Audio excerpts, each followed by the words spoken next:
Kadete ng PMA sa lungsod ng Baguio nalunod sa swimming pool. Naritong report. Binigyan ng full military honors ang nasawing kadete ng Philippine Military Academy sa lungsod ng Baguio.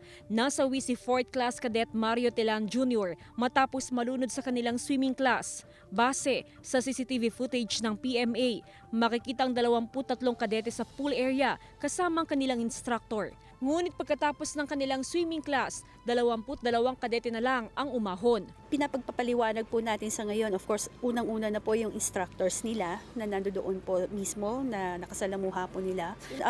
Yung marcher po of the day, ang ibig po sabihin natin ng marcher of the day, ito po yung member po ng class na siya po yung responsible dun sa class. Natagpuan sa 15 feet na lalim ng swimming pool ang kadete. Naisugod pa si Telan sa Station Hospital, ngunit idiniklarang dead on arrival.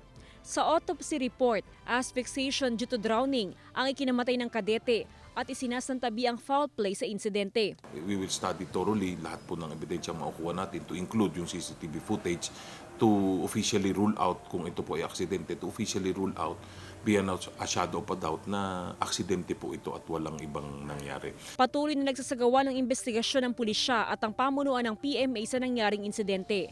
Samantala, naiuwi na sa Enrile, Cagayan ang mga labi ng kadete. Ako si Gabriel-Galban, naghahatid ng Balitang Amianan.